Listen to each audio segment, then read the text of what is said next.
De plus, nous devons encore définir les adresses.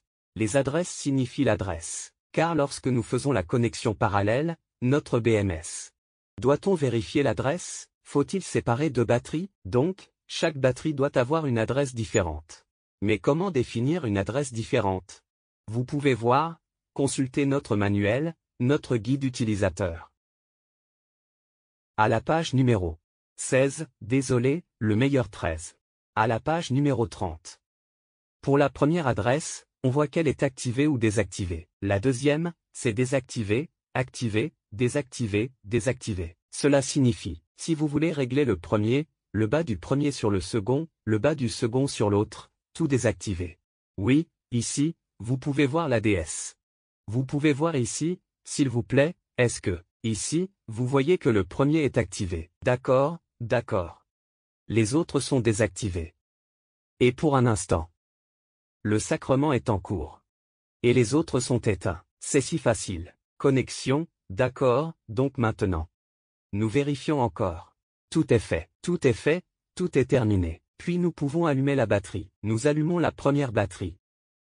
Et ensuite, nous allumons. Deuxième batterie. Donc maintenant, la connexion est déjà faite. C'est déjà bon. Et, de plus. Pour le D normal, la connexion parallèle est comme ceci. Si vous voulez être plus professionnel. Plus professionnel pour vérifier les spécifications et vérifier, la connexion parallèle. C'est tout fait à l'intérieur? En fait, nous avons encore un logiciel. Un logiciel comme ça. Ici. Parce que nous avons utilisé les BMS intelligents. Le Smart BMS, ça veut dire. Nous pouvons vérifier, et surveiller, non seulement de, LCD, mais aussi nous pouvons surveiller depuis ordinateur. Alors, nous avons le logiciel du BMS. Et, ce câble sert à connecter le VMS. Nous connectons le RS2, 3, 2 ici. Reconnecter. Et après, nous allumons. Allumer, c'est le logiciel. C'est un logiciel pour la connexion, batterie. Essayez de connecter. D'accord, maintenant. En vert, ça signifie déjà connecté. Et nous voyons la tension, la capacité et la tension de chaque cellule ici.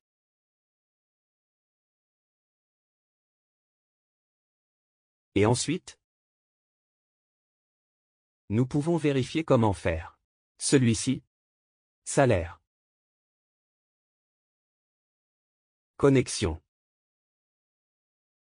ANDA. D'accord?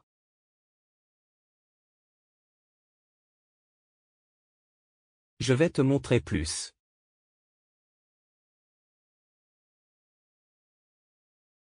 D'accord. C'est pour ça. Il faut le premier.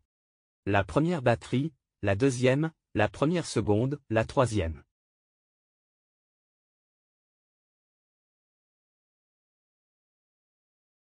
D'accord. Maintenant, la connexion parallèle de notre voiture est bonne, parce que on voit ici.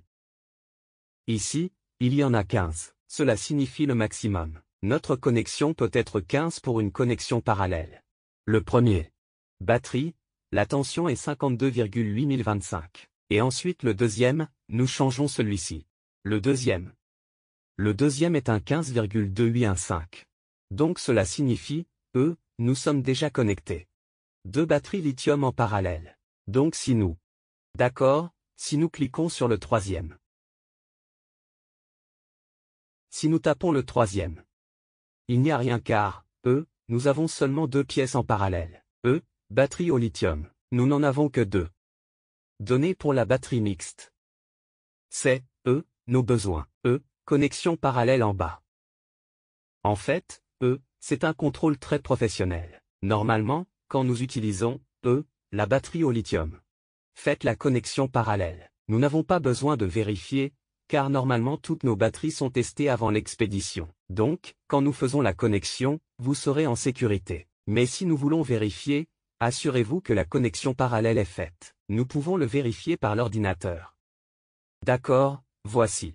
Ceci est notre connexion parallèle de la batterie lithium. Si vous avez des questions, vous pouvez nous contacter via notre site ou WhatsApp.